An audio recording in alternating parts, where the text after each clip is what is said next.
So hello guys, welcome back to my YouTube channel. So कैसे हैं आप लोग? आई होप आप सब बढ़िया होंगे। तो आज हम कहीं घूमने जा रहे हैं। तो आज हम जा रहे हैं किसी स्पेशल जगह, तो हमारे व्लॉग में बने रहिए और एंड तक देखिए। कई बार जीवन की दौड़ भाग में हम भूल ही जाते हैं शांति कहाँ मिलती है, लेकिन जब भी पहाड़ों की ओर यात्रा करते हैं तो एक ऐसा स्थान मिल ही जाता है जो केवल आंखों को ही नहीं, आत्मा को भी सुकून देता है। तो साथियों, हम निकले हैं नाहन से सोलन जाने वाले राजमार्ग पर, जहाँ एक ऊंचाई पर बसा है यह मंदिर। रास्ता बहुत ही सुंदर है, चारों ओर हरियाली, शुद्ध वायु और मन को भाने वाला दृश्य। पहले यहाँ तक पहुँचना कठिन था, पर अब सड़कें बिल्कुल ठीक हो चुकी हैं। अपनी गाड़ी से बिना किसी परेशानी के आप मंदिर के मुख्य द्वार तक पहुँच सकते हैं। यहाँ गाड़ी खड़ी करने की भी सुविधा है। अब हम पहुँच चुके हैं मंदिर के द्वार पर। हवा में एक विशेष शांति है। यह मंदिर भले ही आकार में बड़ा ना हो, लेकिन इसकी अनुभूति बहुत विशाल है। चारों ओर लहराते झंडे, घंटे, घड़ियाल की मधुर ध्वनि और बीच में विराजमान है भोलेनाथ भुवनेश्वर महादेव। यह स्थान केवल श्रद्धालुओं के लिए नहीं, बल्कि उन सभी के लिए है जो जीवन में कुछ क्षणों की शांति की तलाश में है। यहाँ बैठकर आंखें बंद करते ही मन अपने आप भीतर की ओर मुड़ जाता है। शिव की उपस्थिति को यहाँ अनुभव किया जा सकता है, जैसे स्वयं महादेव पास खड़े हो। अब सुनिए इस मंदिर की वह कथा जो इसे एक भावुक स्मृति स्थान बनाती है। यह कहानी है भाई बहन के स्नेह, त्याग और बलिदान की। बहुत समय पहले पनाव नामक गांव में एक भाई बहन रहते थे, भूर सिंह और दही देवी। वह हर दिन अपने पशुओं को चराने के लिए जंगल जाया करते थे। एक दिन उनका बछड़ा खो गया।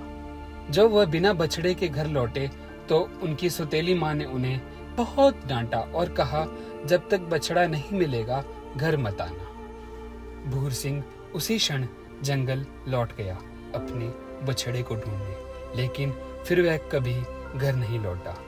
अगली सुबह जब उसके पिता उसे खोजने जंगल गए तो उन्होंने देखा उनका बेटा और बछड़ा दोनों मृत पड़े हैं। वह क्षण इतना पीड़ादायक था कि उसे शब्दों में कह पाना असंभव है। कुछ दिनों बाद उसकी बहन दही देवी की शादी तय हुई। शादी के दिन जब वह डोली में बैठी थी तो उसने एक इच्छा जताई, मुझे उस स्थान पर ले चलो जहाँ मेरे भाई की मृत्यु हुई थी। वह डोली से नीचे उतरी और उसी स्थान से कूदकर प्राण त्याग दिए। वह अपने भाई के पास पहुंचना चाहती थी। उसने अपने प्रेम और वचन को निभाया जीवन देकर। आज उसी स्थान पर यह मंदिर स्थित है, भुवनेश्वर महादेव मंदिर। कहा जाता है कि यह वह स्थान है जहां शिव और पार्वती ने महाभारत का युद्ध देखा था, और यह वही स्थान है जहां भूर सिंह और दही देवी को मोक्ष की प्राप्ति हुई। उनकी स्मृति में इस मंदिर का निर्माण हुआ। हर वर्ष दीपावली के 11वें दिन यानी एकादशी को यहाँ विशाल मेला लगता है। दूर दराज से लोग आते हैं। किसी के लिए यह मंदिर श्रद्धा है, किसी के लिए यह परंपरा, तो किसी के लिए भाई बहन की अमर प्रेम की मिसाल। यदि आप सुबह या सांझ के समय यहाँ पहुँचे तो आप देखेंगे नीचे फैली घाटियाँ, इधर उधर उड़ते बादल और मंद मंद चलती वायु, मानो स्वयं शिव की उपस्थिति हो। यहाँ आकर हर मनुष्य स्वयं से मिल पाता है, बाहरी दुनिया से कुछ समय के लिए अलग होकर अपने भीतर की यात्रा आरंभ करता है। तो साथियों, यदि आप वास्तव में किसी ऐसी जगह की खोज में हैं जहाँ भक्ति हो, इतिहास हो और आत्मिक शांति भी, तो एक बार अवश्य आइए भुवनेश्वर महादेव मंदिर। यह स्थान केवल एक मंदिर नहीं, यहाँ भावनाओं का केंद्र है। यहाँ की हर हवा में एक कहानी है, हर पत्थर एक स्मृति है और हर घंटी एक आशीर्वाद।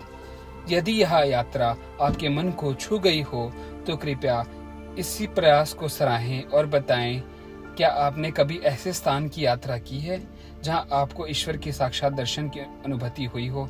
मिलते हैं अगली यात्रा में, तब तक के लिए हर हर महादेव। तो मैं उम्मीद करता हूँ कि आपको ये ब्लॉग अच्छा लगा होगा। अगर आपको अच्छा लगा होगा तो प्लीज़ लाइक करना, सब्सक्राइब करना और शेयर करना मत भूलना।